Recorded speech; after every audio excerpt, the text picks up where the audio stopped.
నా పేరు దాడి మురళీకృష్ణ, ఎన్టీఆర్ జిల్లా టీఎన్ఎస్ఎఫ్. గవర్నమెంట్ ఎన్డీఏ కూటమి రాగానే నిరుద్యోగులకు కానీ అందరికీ యువతకి ఆంధ్రప్రదేశ్లోని మంచి తీసుకొచ్చింది ఎన్డీఏ కూటమి. అదేంటంటే డిఎస్సి నోటిఫికేషన్ 16,347 మందికి జాబ్ నోటిఫికేషన్ ఇచ్చి చాలా ఫస్ట్ సంతకం చేసింది కూడా చంద్రబాబు నాయుడు గారు డిఎస్సి నోటిఫికేషన్ మీదే. అయితే దాని ప్రాసెస్ అయింది, సెలెక్ట్ అయిపోయింది, అంతా అయిపోయింది. మన ఏపీ మాజీ ముఖ్యమంత్రి అనే కంటే తనకు తాను ప్రధానమంత్రిలా ఫీల్ అయిపోయి దేశాధినేతగా ఫీల్ అయిపోయి జగన్మోహన్ రెడ్డి గారు విషం కక్కుతూనే ఉన్నారు. ఎప్పటికీ తను ఆరు ఏదో మిస్టేకులు జరిగినాయి అని చెప్పని స్కామ్కి తేడా తెలియని వాడు ఎవడైనా ఉన్నాడంటే జగన్మోహన్ రెడ్డి. స్కామ్ జరిగిందని చెప్తున్నాడు, మధ్యలో స్కీమ్ అని అంటున్నాడు. దాన్ని ఏదో కవర్ చేసుకోవడానికి స్కీమ్ లాంటి స్కామ్ అని చెప్పని అని చెప్తున్నాడు.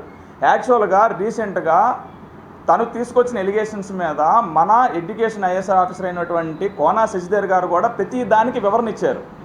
ఏం జరిగింది, హారిజాంటల్ రిజర్వేషన్ అని చెప్పనేది ఉంది, దాని ప్రకారమే వెళ్ళామని చెప్పని. నేను 6,100 జాబ్ నోటిఫికేషన్ తీసుకొచ్చాను, నేనే తీసుకొచ్చానని నువ్వు 6,100 తీసుకొచ్చావు, కానీ యాజ్ ఆఫ్ రూల్స్ ప్రకారం తీసుకురాలేదు. అందుకనే అభ్యర్థులు ఎవరైతే ఉన్నారో నీ అపోజిషన్ నువ్వు ఉన్న టైంలో ఉన్న అపోజిషన్ పార్టీ కానీ ఎవరో కాదు, అభ్యర్థులు కోర్టుకు వెళ్తే దాన్ని కోర్టు రిజెక్ట్ చేసింది. తర్వాత మన ఎన్డీఏ కూటమి రాగానే నారా చంద్రబాబు నాయుడు గారు 16,347 పోస్టులు రిలీజ్ చేస్తే దాంట్లో ఇవి కూడా ఇంక్లూడ్ చేసి మొత్తం పోస్టులు రిలీజ్ చేశారు. అన్నీ క్లియర్గా చక్కగా జరిగినాయి, జాబులు జరిగినాయి. అయితే నువ్వేం చేసావంటే పనికిమాలిన రాజకీయాలు చేయడానికి దీనికోసం రీసెంట్గా కూడా ప్రతి జిల్లాలోని నాట్ ఓన్లీ ఎన్డీఏ కూటమి బీసీ సంఘాలే కానీ ఎస్సీ సంఘాలే కానీ విద్యార్థి విభాగాలే అన్నీ కలిపి ఒక చోట రౌండ్ టేబుల్ సమావేశాలు పెట్టి క్లియర్గా వీటి విషయంలో మాకు క్లియర్గా ఉందని చెప్పినా కూడా నువ్వు రేడియోలో అంటాడు, జగన్మోహన్ రెడ్డి రేడియోలో అంటాడు. ఆయన చెప్తాడు కానీ ఎవరి మాట వినడు. ఆయనే చెప్పుకుంటూ వెళ్ళిపోతుంటాడు. చివరికి మీడియా వాళ్ళు క్వశ్చన్లు అడుగుతుంటే కూడా లేచి వెళ్ళిపోతున్నాడు. నువ్వు మీడియా వాళ్ళు అడిగిన క్వశ్చన్లకు ఆన్సర్లు చెప్పడానికి ఏంటి అంటే నీకు నచ్చిన ఎలిగేషన్స్ ఇచ్చుకుంటూ వెళ్ళిపోతావు.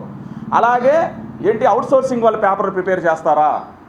అవుట్సోర్సింగ్ వాళ్ళు పేపర్లు ఎందుకు ప్రిపేర్ చేస్తారండి? టీసీఎస్ అనే దాన్ని ఈ చివరికి ఇండియాలో ఉన్నటువంటి 20 స్టేట్లతో సహా ప్రతిదీ టీసీఎస్ వాళ్ళనే వాళ్ళ సాఫ్ట్వేర్ని యూజ్ చేస్తూ వాళ్ళ కంపెనీ వాళ్ళతోనే పేపర్ని ప్రిపేర్ చేపిస్తారు, పేపర్ ద్వారా వెళ్తుంది. అలాగే 2 ఆఫీసర్స్ మెయిన్ ఆఫీసర్లు మాత్రమే దీన్ని ప్రిపేర్ చేస్తారని కూడా మొన్న ఐఏఎస్ ఆఫీసర్ క్లియర్గా చెప్పారు. మీరు ప్రతిదానికి చెప్తున్న దానికి మీకు నచ్చిన విధానాలతో మాట్లాడేసి ప్రజల్ని తప్పుదోవ పట్టించడానికి తప్ప మీరు చేస్తున్న అరాచకాలు ఏమీ లేదు. అలాగే ఇక్కడ ఎన్టీఆర్ జిల్లాలో జరుగుతున్నటువంటి ఎవరో ఒక అభ్యర్థికి తనకి కాల్ లెటర్ వచ్చింది. కాల్ లెటర్కి అపాయింట్మెంట్ లెటర్కి తేడా తెలియని వాడు మన దౌర్భాగ్యం కొద్ది సీఎం అయ్యాడు. అందుకే నేను ఈరోజు ఎమ్మెల్యే హోదాలో కూర్చోబెట్టారు. కాల్ లెటర్లోని క్లియర్గా పొందుపరచబడతాయి చాలా సందర్భాలు. మీరు సర్టిఫికేట్స్తో రావాలి, టైంకి రావాలి. ఇంటర్మీడియట్ డిగ్రీ ఎగ్జామ్స్లోని 1 మినిట్ లేట్ అవుతేనే ఎగ్జామ్స్కి అలౌ చేయరు. Not only AP, in every India, వరల్డ్లో కూడా ఇలాగే జరుగుతుంది. బట్ నువ్వు ఆ సర్టిఫికేట్ వెరిఫికేషన్కి కరెక్ట్గా రాలేదు కాబట్టి ఆయనది జాబ్ రిజెక్ట్ అయింది. సేమ్ ఆ అభ్యర్థి కోర్టుకు కూడా వెళ్ళాడు. కోర్టుకి వెళ్తే కూడా కోర్టు కూడా దానికోసం వివరణ క్లియర్గా ఇచ్చింది. క్లియర్గా ఇవ్వడం అంటే దాని మీద ఏమి స్టే ఇవ్వలేదు. తర్వాత ఏదో అప్డేట్ ఇచ్చాడు. అప్డేట్ ఇచ్చిన తర్వాత కూడా దానికి ఇప్పుడు దాకా కోర్టులో నడుస్తుంది. కోర్టులో ఉన్న విషయం మనం మాట్లాడకూడదు కాబట్టి సో జరుగుతుంది. అన్ని వివరంగా స్పోర్ట్స్ కోటాలోనే హారిజాంటల్ రిజర్వేషన్లో జరుగుతున్నాయి.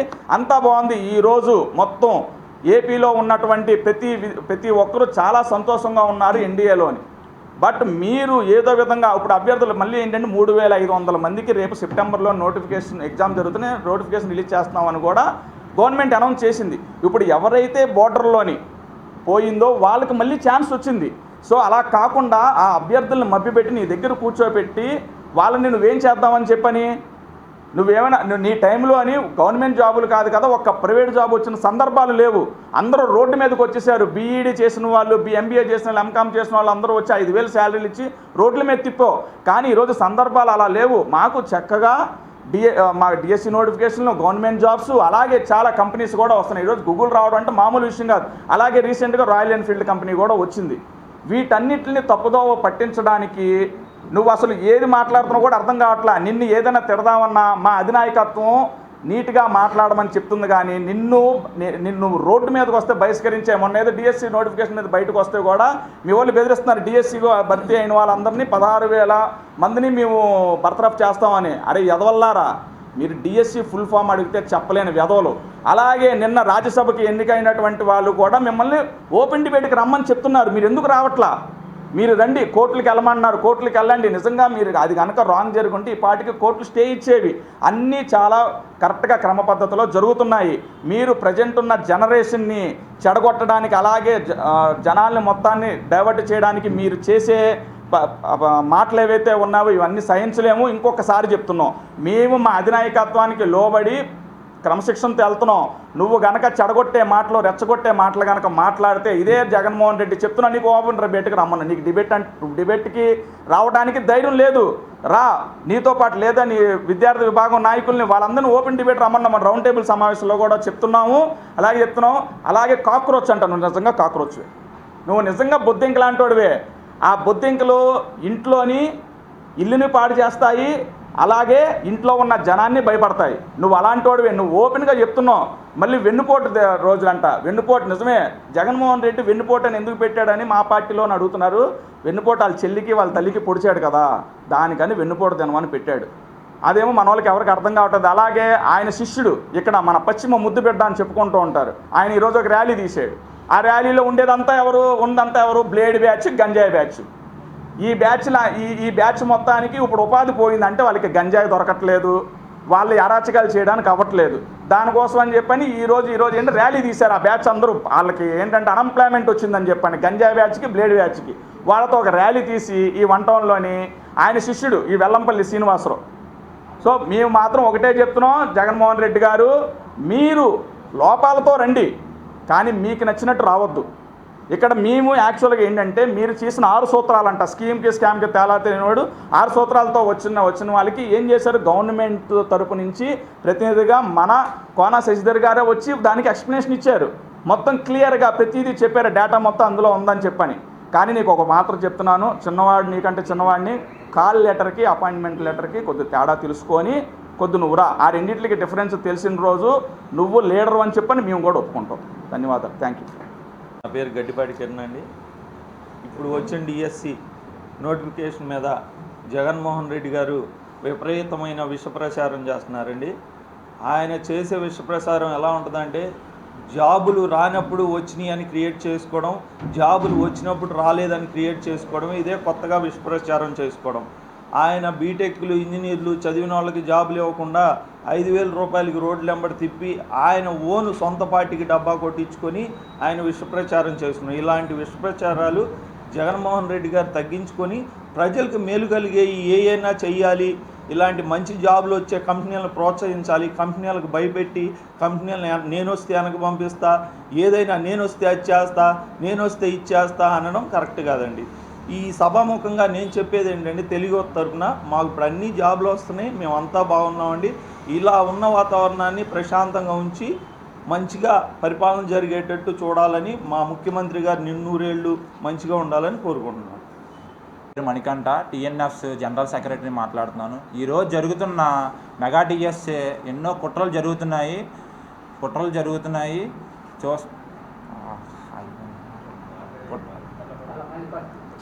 జరుగుతున్నాయి.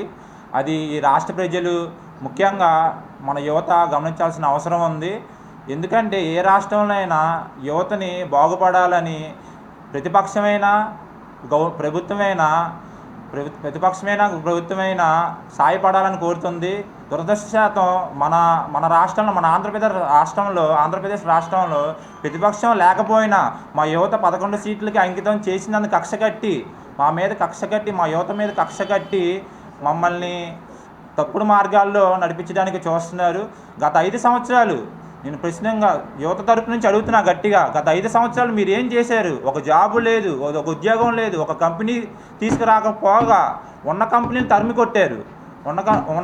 తరిమి కొట్టి మళ్ళీ మమ్మల్ని చికెన్ షాపుల్లో, మటన్ షాపుల్లో, వైన్ షాపుల్లో కూర్చోబెట్టి మమ్మల్ని దిగజార్చి మమ్మల్ని కింద స్థాయికి జరిపించారు. ఇప్పుడిప్పుడే మా యువత పైకి వచ్చి కోలుకుంటున్న సమయానికి ఇలాంటి అనుమానాలు మమ్మల్ని భయభ్రాంతులు చేసి మమ్మల్ని రోడ్డు మీదకి తెప్పించి చేస్తున్నారు.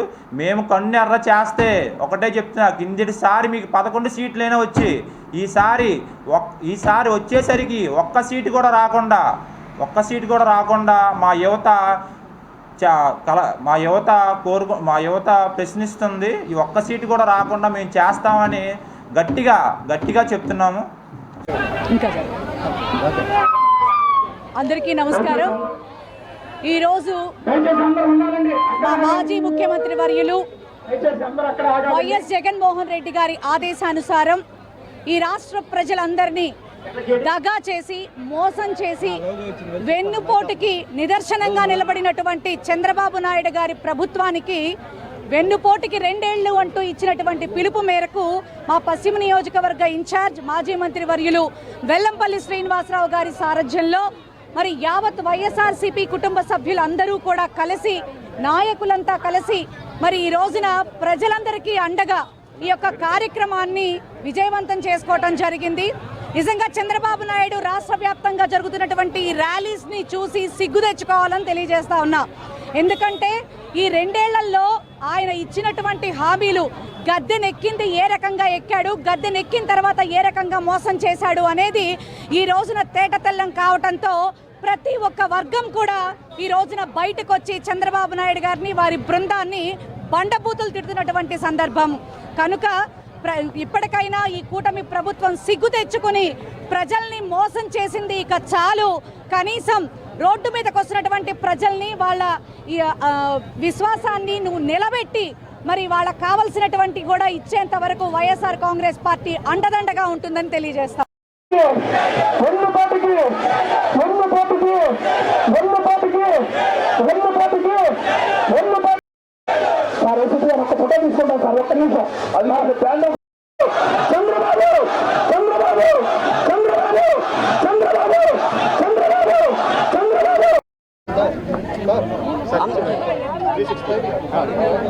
అందరికీ నమస్కారం.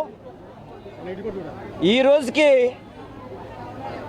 దిక్కుమాల ప్రభుత్వం, దరిద్రపు ప్రభుత్వం, దుర్మార్గపు ప్రభుత్వం ఏర్పడి 2 సంవత్సరాలు పూర్తవుతున్న సందర్భంగా ఇచ్చిన హామీలు అమలు చేయాలని చెప్పని గతంలో ఏదైతే జగన్మోహన్ రెడ్డి గారు ఇచ్చిన హామీలను కూడా ఆపేసి వీళ్ళ హామీలు మేము ఎక్కిస్తామని చెప్పిన పెద్ద మనిషి నారా చంద్రబాబు నాయుడు, పవన్ కళ్యాణ్, కూటమి నాయకులు స్పెషల్ ఫ్లైట్లో తిరగడం తప్ప ప్రజలకి మేలు చేయడంలో కానీ సంక్షేమ పథకాలు అమలు చేయడంలో కానీ ప్రతి ఒక్కరికి కూడా గత 2 సంవత్సరాల నుంచి వెన్నుపోటు పొడుస్తూనే ఉన్నాడు.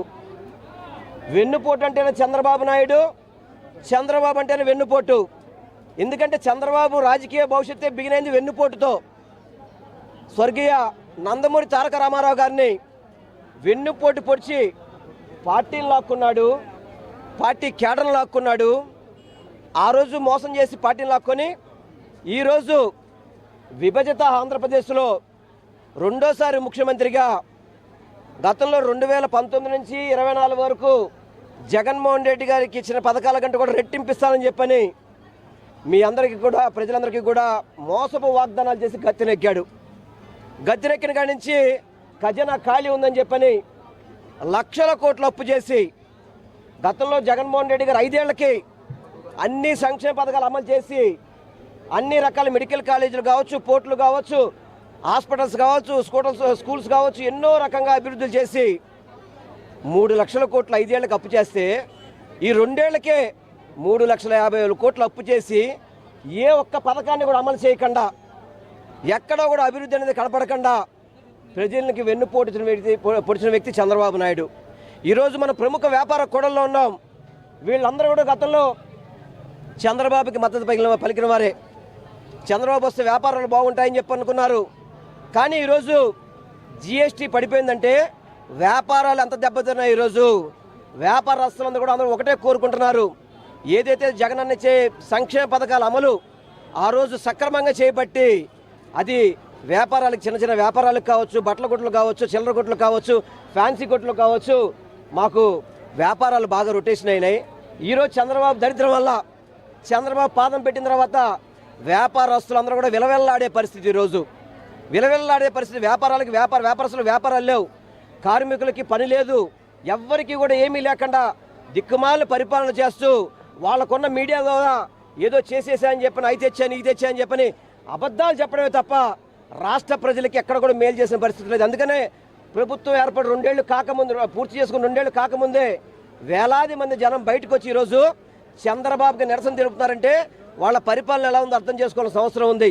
ఈ కూటమి ప్రభుత్వం అంతా కూడా వెన్నుపోటుతోనే మోసాలతో జరుగుతుంది కాబట్టి ఇచ్చిన హామీలు అమలు చేసే వరకు కూడా, ఈ విజయవాడ నగరాన్ని అభివృద్ధి చేసే వరకు కూడా మేమందరం కూడా వైఎస్ఆర్ కాంగ్రెస్ పార్టీ ప్రజల తరపున నిలబడి పోరాటం చేస్తామని చెప్పని, అన్ని విధాలు కూడా ప్రజలు తోడుకుంటామని చెప్పని, ఏదైతే జగనన్న మెడికల్ కాలేజీలు పెట్టాడో అవన్నీ కూడా గవర్నమెంట్ నిర్వహించాలని చెప్పని, అన్ని పోర్టులు పూర్తి చేయాలని చెప్పని, ప్రతి ఒక్కటి జగనన్న చేసినవన్నీ కూడా పూర్తి చేయాలని డిమాండ్ చేస్తూ ఈ కూటమి ప్రభుత్వానికి బుద్ధి వచ్చే వరకు కూడా వైఎస్ఆర్ కాంగ్రెస్ పార్టీ పోరాటం చేస్తుందని మీ ద్వారానే మేము తెలియపరుచుకుంటున్నాం.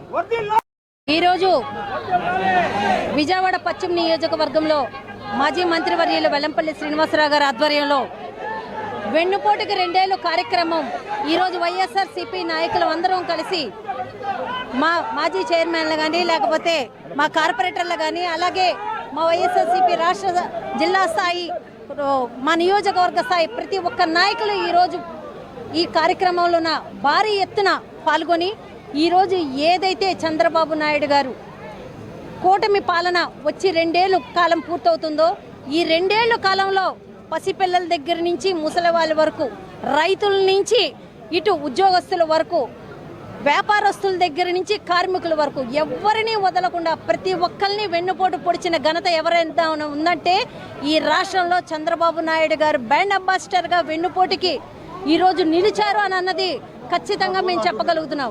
ఈరోజు ప్రజలు ఎంత స్వచ్ఛందంగా రాష్ట్ర వ్యాప్తంగా బయటకు వచ్చి వెన్నుపోటుకు 2 ఏళ్ల కార్యక్రమంలోన ఈరోజు మీరు చూసుండొచ్చు. పొద్దున్న 8ంటికి మేము పిలుపునిస్తే 8 నుంచే వేల కొద్ది జనాలు ఈరోజు రోడ్ల మీదకి వచ్చారంటే 2 ఏళ్ల పాలనని ఎంత వ్యతిరేకిస్తున్నారో ప్రజలు మనమందరం గమనించాలి.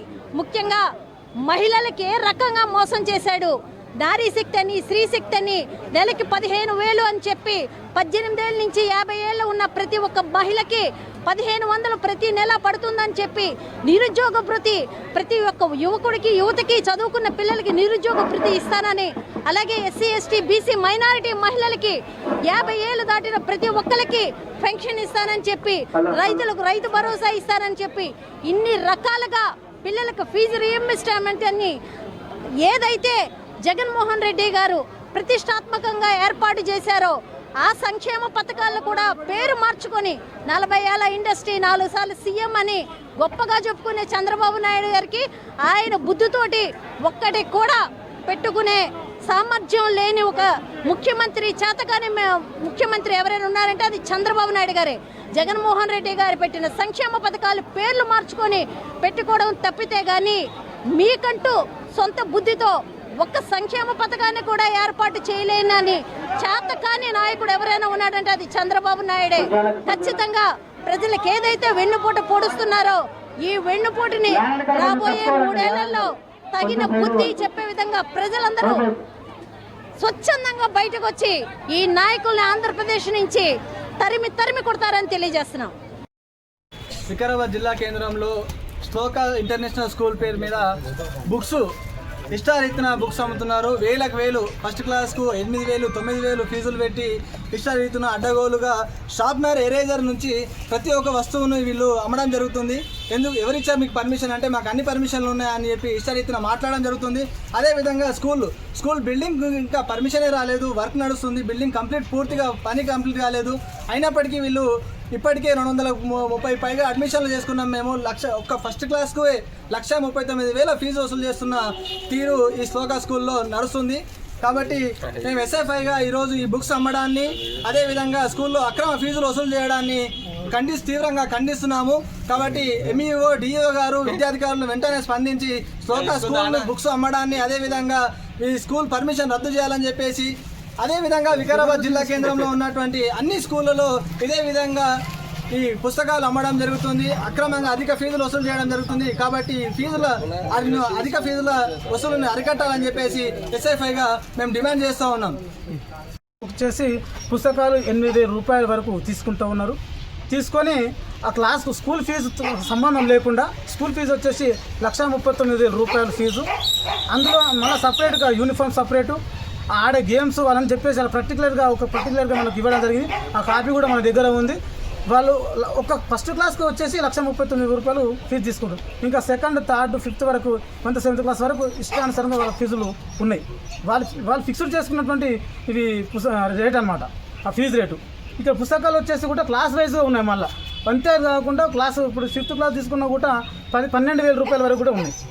వాళ్ళు ఏం చేస్తూ ఉన్నారంటే స్కూల్ ప్రిన్సిపాల్ గారు అక్కడ మీకు ఏ క్లాస్ అయితే పుస్తకాలు ఉందో ఆ పుస్తకాల రేట్ రాసి ఇస్తూ ఉన్నారు. ఆ రాసి ఇస్తేనే ఇక్కడ రిసిప్ట్ ఇస్తేనే వాళ్ళు ఇక్కడ పుస్తకాలు ఇస్తున్నాం. ఆ రిసిప్ట్ తీసుకొని మీ పుస్తకాలు ఇస్తామని చెప్తున్నటువంటి పరిస్థితి ఇక్కడ ఉంది. ఇక్కడ అడుగుతున్నామో మేము అమ్ముతలేమో వేరే వాళ్ళకి ఇచ్చినామని చెప్తున్నాం. క్లియర్గా ఇక్కడ శ్లోకా స్కూల్ అని చెప్పేసి ఇక్కడ ఉంది. కాబట్టి దీనిపైన విద్యాధికారులు కూడా స్పందించి చర్యలు తీసుకోవాలి. పర్మిషనే లేదు, వాళ్ళంతా వాళ్ళు తీసుకునే పర్మిషన్ లేనే లేదు. ఇష్టానుసారంగా నెలకు ఒక విద్యార్థికి ఒక నెల లెక్క చొప్పున వాళ్ళు ట్యూషన్ ఫీజులు వసూలు చేసుకునే అవకాశం ఉంది. కానీ వాళ్ళు నెల కాదు, వాళ్ళు సంవత్సరాలకు సరిపడే ఫీజు ఒక సంవత్సరంలోనే తీసుకుంటూ ఉన్నారు. అసలు క్లాస్కి వచ్చేసి కనీసం నెలకు వచ్చేసి స్కూల్ బట్టి 12,000 రూపాయలు 10,000 రూపాయలు తీసుకునే అవకాశం ఉంది. కానీ వాళ్ళు 1,00,000 రూపాయలు 1,39,000 రూపాయలు తీసుకుంటున్నారు. ఇది సరైనటువంటి పద్ధతి కాదు. అధికారులు స్పందించాలి, దీనిపైన వెంటనే చర్య తీసుకోవాలి, ఈ పుస్తకాలు సీజ్ చేసేయాలి. నా పేరు సతీష్, వికారాబాద్ జిల్లా డివైఎఫ్ఐ జిల్లా కార్యదర్శి. ఈరోజు వికారాబాద్ జిల్లా కేంద్రంలో ఉన్నటువంటి శ్లోకా ఇంటర్నేషనల్ స్కూలు ఇక్కడ దాదాపుగా స్కూల్ ప్రారంభం కాకముందు నుండే ఇక్కడ పుస్తకాలు అమ్మడం జరుగుతుంది. అదేవిధంగా స్కూల్ పర్మిషన్ రాకముందు నుండే ఆ స్కూల్లో అడ్మిషన్ పేరుతో ఈరోజు అడ్మిషన్ చేసుకుంటూ ఉన్నారు. ఒక క్లాస్కి వచ్చేసి 1,50,000, 1,90,000, 2 లక్షల వరకు ఈరోజు ఫీజులు వసూలు చేస్తున్నటువంటి పరిస్థితి శ్లోకా స్కూల్లో ఉంది. అసలు వాస్తవానికి చూసుకున్నట్లయితే ఆ స్కూల్ బిల్డింగ్ ఇంతవరకు కంప్లీట్గానే కాలేదు. ఆ కంప్లీట్ కాకుండానే అడ్మిషన్ చేసుకుంటూ ఉన్నారు. అడ్మిషన్ చేసుకుంటూ బయట ఒక మన సెటర్లో పెట్టి పుస్తకాలు పెట్టి అమ్ముతూ ఉన్నారు. ఇక్కడ ఉన్నటువంటి శ్లోకా స్కూల్ యాజమాన్యాన్ని అడిగితే వాళ్ళు మేము కాదు, మా స్కూల్ కాదు అని చెప్తా ఉన్నాం. కానీ ఇక్కడ ఉన్నట్టు పర్టికులర్గా శ్లోకా స్కూల్ పేరుతోటి ఇక్కడ పుస్తకాలు ఇక్కడనే అమ్ముతూ ఉన్నారు. విద్యార్థికి కావాల్సినటువంటి ప్రతి వస్తువు యూనిఫామ్తో సహా, షూస్తో సహా, పెన్సిల్, పెన్నుతో సహా, చాకుతో అన్నీ కూడా ఇక్కడనే అమ్ముతున్నటువంటి పరిస్థితి ఉంది. కానీ వాళ్ళు చెప్తున్నారు ఏంటంటే మాకు పర్మిషన్ ఉంది, పర్మిషన్ తోటే అమ్ముతామని చెప్తున్నారు. ఎవరు ఇచ్చారు పర్మిషన్? పుస్తకాలు అమ్మని ఒక క్లాస్కు 10,000-12,000 రూపాయలు ఫీజులు తీసుకోమని చెప్పేసి ఎవరైనా మీకు పర్మిషన్ ఇచ్చారా? ఆ పర్మిషన్ ఇస్తే మాకు పర్మిషన్ లెటర్ చూపించండి అని చెప్పేసి ఇక్కడ అడిగితే కూడా మేము చూపిస్తాం, మాకు వెండర్కి ఇచ్చినాం అని చెప్పేసి ఇక్కడ యాజమాన్యం చెప్తా ఉంది. కానీ ఈ అధిక ధరలకు అమ్ముతున్నటువంటి శ్లోకా స్కూల్ పర్మిషన్ వెంటనే రద్దు చేయాలి. స్కూల్ ఇన్కంప్లీట్లో ఉన్నటువంటి బిల్డింగు అసలు కంప్లీట్ కాకముందే స్కూలు నడుపుతున్నారు. వీళ్ళు వెంటనే స్కూల్ పర్మిషన్ రద్దు చేసి ఈ పుస్తకాలు వెంటనే డిఓ గారు వచ్చి ఈ పుస్తకాలు సీజ్ చేసి డిఓ ఆఫీస్కి తరలించాలి. లేకపోతే ఎస్ఎఫ్ఐ, డివైఎఫ్ఐ ఆధ్వర్యంలో మేము ఇక్కడనే కూర్చొని స్కూల్ పుస్తకాలు మొత్తం సీజ్ చేసినంత వరకు కూడా ఇక్కడ నుంచి కదలం. అదేవిధంగా జిల్లా కేంద్రంలో అనేక స్కూళ్ళు కూడా పుస్తకాలు అమ్ముతూ ఉన్నారు, అధిక దోపిడీ చేస్తూ ఉన్నారు. కాబట్టి వెంటనే విద్యా అధికారులు స్పందించాలి. ఎందుకంటే స్కూల్ ప్రారంభం కాలేదు, ఇంకా ప్రైవేట్ స్కూల్ ఇష్టానుసారంగా ఫీజులు తీసుకుంటూ ఉన్నారు. కాబట్టి వాళ్ళపైన వెంటనే చర్యలు తీసుకొని ఇక్కడ వచ్చినట్టు డిఓ గారు, ఎంఈఓ గారు కూడా స్పందించాలి. వెంటనే స్పందించి పుస్తకాలు సీజ్ చేయాలని చెప్పేసి మేము విద్యార్థి సంఘాలుగా డిమాండ్ చేస్తాము. అందరికీ నమస్కారం.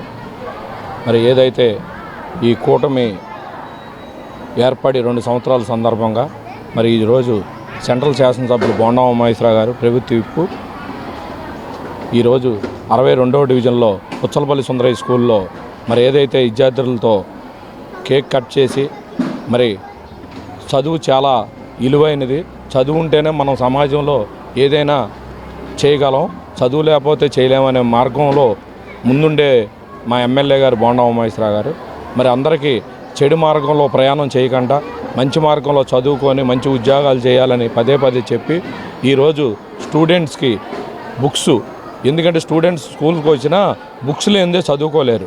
అలాంటిది స్కూళ్ళు స్టార్ట్ అయ్యే ముందు రోజే అందరు పేరెంట్స్ని పిలిచి పిల్లలందరికీ బుక్స్ ఇవ్వడం జరుగుతుంది.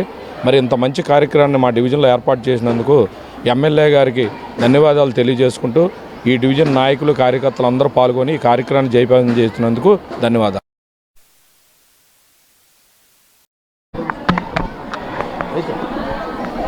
ఓకే, నూతన విద్యా సంవత్సరం ప్రారంభమైనటువంటి తరుణంలో మా పిల్లలందరికీ శుభ ఆశీస్సులు అందజేస్తూ గవర్నమెంట్ స్కూల్లో సకల సౌకర్యాలతో, సకల సదుపాయాలతో పిల్లలకి ప్రభుత్వం అండగా ఉంటా ఉంది. వాళ్ళకి text books, school bag, note books, అలాగే మధ్యాహ్నం భోజనం, షూసు, సాక్సు, బెల్టు, అన్నీ కూడా ఉచితంగా ఇచ్చి మంచి టీచర్ల చేత వాళ్ళకి క్వాలిఫైడ్ టీచర్ల చేత పాఠాలు చెప్పించడం వల్ల ఈరోజు highest 10th class marks government స్కూల్స్లోనే వచ్చినాయి. ప్రైవేట్ స్కూల్స్లో మోజులో ఏదైతే తల్లిదండ్రులు ప్రైవేట్ స్కూల్స్లో అధిక ఫీజులు చెల్లించి 70,000, 50,000, 60,000 కట్టి చదివిస్తూ ఉన్నారో వాళ్ళందరూ ఆలోచన చేయాలి. గవర్నమెంట్ స్కూల్స్లో వచ్చిన మార్కులు ప్రైవేట్ స్కూల్స్లో కూడా, కార్పొరేట్ స్కూల్స్లో కూడా రావట్లా. అంటే అంత మంచి మార్కులు వస్తున్నటువంటి గవర్నమెంట్ స్కూల్స్లో మన పిల్లల్ని జాయిన్ చేయాలి. ఇక్కడ మధ్యాహ్నం భోజనం పెడుతున్నాం, పౌష్టికాహారం వారానికి 2 సార్లు గుడ్లు ఇస్తున్నాం, ప్రోటీన్కి పప్పులు కానీ ఆకుకూరలు కానీ ఇన్ని పెట్టి సన్న బియ్యంతో అన్నం పెట్టి ఈ ప్రభుత్వం 100 కోట్లు మన రాష్ట్రంలో పిల్లల భవిష్యత్తు కోసం, వాళ్ళ చదువుల కోసం ఖర్చు పెడుతున్నప్పుడు దీన్ని ప్రజలందరూ సద్వినియోగం చేసుకోవాలి, ప్రజలందరూ ఉపయోగించుకోవాలి. ఇవాళ పుచ్చలపల్లి సుందరయ్య స్కూల్లో మరి 62వ డివిజన్లో ఈ స్కూల్లో మా డివిజన్ పార్టీ అధ్యక్షుడు రాజారావు, ఇన్ఛార్జి పైడిసీను, ఇంకా డివిజన్ నాయకులు అందరి ఆధ్వర్యంలో ఈరోజు పిల్లలందరికీ మొదటి రోజునే పుస్తకాలు ఇచ్చాం. చాలా పార్టీలు ప్రచారం చేసినాయి, పుస్తకాలు రాలేదు, లేదంటే ఆలస్యం అయింది, అది ఇది అని చెప్పి. ఇవాళ అడుగుతూ ఉన్నాం, దీనికి సమాధానం చెప్పమని చెప్పి. అంటే మొదటి రోజునే పిల్లలందరికీ పుస్తకాలు అందజేసి వాళ్ళకి ఎక్కడా కూడా సిలబస్లో కానీ క్లాసెస్లో కానీ తేడా రాకుండా ఈరోజు ఈ ప్రభుత్వం సకల ఏర్పాట్లు కూడా చేసినాయి. భవిష్యత్తులో కూడా ఎంత ఖర్చైనా, ఎన్ని 100 కోట్లు ఖర్చైనా ఈ రాష్ట్రంలో పిల్లల భవిష్యత్తుకి అన్ని రకాలుగా ఈ ప్రభుత్వం శ్రద్ధ తీసుకుని అండగా ఉంటుందని తెలియజేస్తాం. నమస్కారం అండి. ఈరోజు 62వ డివిజన్లో ఉన్న పుచ్చలపల్లి సుందరయ్య గారి స్కూల్ నందు నూతనంగా విద్యార్థులందరికీ పుస్తకాలు పంపిణీ చేశారు. స్థానిక ఎమ్మెల్యే ప్రభుత్వ విప్ శ్రీ బోండం ఉమామహేశ్వరరావు గారు పిల్లలందరూ ఇలానే ఉన్నత చదువులు చదువుకొని పైకి వెళ్ళాలని కోరారు. ఆయన ఈ స్కూల్లో అన్ని సౌకర్యాలు ఏర్పాటు చేశారు. పిల్లలకి యూనిఫామ్ దగ్గర నుంచి బూట్లు సాక్సుల దగ్గర నుంచి మధ్యాహ్నం భోజనం వరకు అన్ని ఏర్పాట్లు చేస్తున్నారు. అవన్నీ కానీ సద్వినియోగం చేసుకోమని చెప్పి బోండం ఉమామహేశ్వరరావు గారు అందరికీ తెలియజేశారు. ఈ కార్యక్రమంలో మా ఇన్ఛార్జి పైడిసీని గారు, సెక్రటరీ మరీబాబు గారు మరియు సీనియర్ నాయకులు అందరూ పాల్గొన్నారు.